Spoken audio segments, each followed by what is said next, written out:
शिव पुराण महात्म्य 7वां अध्याय। श्रोताओं द्वारा पालन किए जाने वाले नियम। सूत जी बोले, शौनक, शिव पुराण सुनने का व्रत लेने वाले पुरुषों के लिए जो नियम है उन्हें भक्तिपूर्वक सुनो। शिव पुराण की पुण्यमयी कथा नियम पूर्वक सुनने से बिना किसी विघ्न बाधा के उत्तम फल की प्राप्ति होती है। दरिद्र रजोगुणी मनुष्य को कथा सुनने का अधिकार नहीं है, अतः पहले व्रत से दरिद्रता त्याग करना चाहिए। नियम पूर्वक कथा सुनने वाले मनुष्य को आचरणों का अच्छी तरह से पालन करना चाहिए।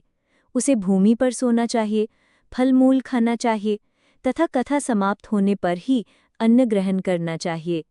समर्थ मनुष्य को शुभ भाव से शिव पुराण की कथा की समाप्ति तक उपवास रखना चाहिए और एक ही बार भोजन करना चाहिए।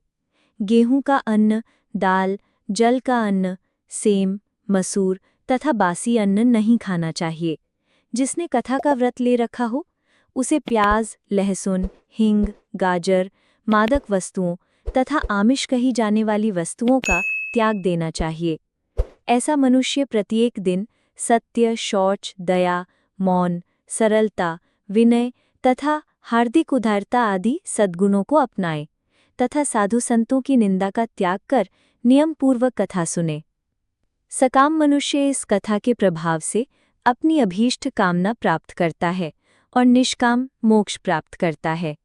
सभी स्त्री पुरुषों को विधिपूर्वक शिव पुराण की उत्तम कथा को सुनना चाहिए। महर्षि, शिव पुराण की समाप्ति पर श्रोताओं को भक्तिपूर्वक भगवान शिव की पूजा की तरह पुराण पुस्तक की पूजा भी करनी चाहिए तथा इसके पश्चात विधिपूर्वक व्रत का भी पूजन करना चाहिए। पुस्तक को रखने के लिए नया और सुंदर बक्सा बनाएं। पुस्तक व व्रत की पूजा के उपरांत व्रत की सहायता हेतु बुलाए गए पंडित का भी सत्कार करना चाहिए।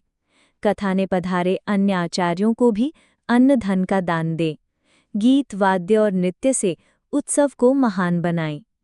श्रद्धावान मनुष्य को कथा समाप्ति पर गीता का पाठ करना चाहिए तथा गृहस्थ को ग्रहण कर्म की शांति हेतु होम करना चाहिए। होम ऋचा संहिता के श्लोकों द्वारा अथवा गायत्री मंत्र के द्वारा करें। यदि हवन करने में असमर्थ हैं तो भक्तिपूर्वक शिव सहस्त्र नाम का पाठ करें। कथा श्रवण संबंधी व्रत की पूर्णता के लिए शहद से बनी खीर का भोजन 11 आचार्यों को कराकर उन्हें दक्षिणा दे। समृद्ध मनुष्य 3 तोले सोने का एक सुंदर सिंहासन बनाए और उसके ऊपर लिखी अथवा लिखवाई गई शिव पुराण की लिखी पोथी विधिपूर्वक स्थापित करे तथा पूजा करके दक्षिणा चढ़ाए। फिर आचार्य का वस्त्र, आभूषण एवं गंध से पूजन करके दक्षिणा सहित वो पुस्तक उन्हें भेंट कर दे।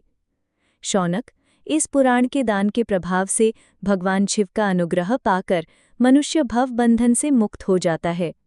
शिव पुराण को विधिपूर्वक संपन्न करने पर ये संपूर्ण फल देता है तथा भोग और मोक्ष प्रदान करता है। मुने, शिव पुराण का सारा महात्म्य जो संपूर्ण फल देने वाला है मैंने तुम्हें सुना दिया है। अब आप और क्या सुनना चाहते हो? श्रीमान शिव पुराण सभी पुराणों के माथे का तिलक है।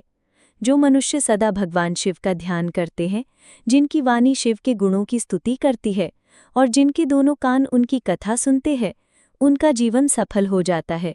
वे संसार सागर से पार हो जाते हैं। ऐसे लोग इहलोक और परलोक में सदा सुखी रहते हैं। भगवान शिव के सच्चिदानंदमय स्वरूप का स्मरण पाकर ही समस्त विकार के कषायों का निवारण हो जाता है। उनकी महिमा जगत के बाहर और भीतर दोनों जगह व्यापक है। उन अनंत आनंद स्वरूप परम शिव की मैं शरण लेता हूँ।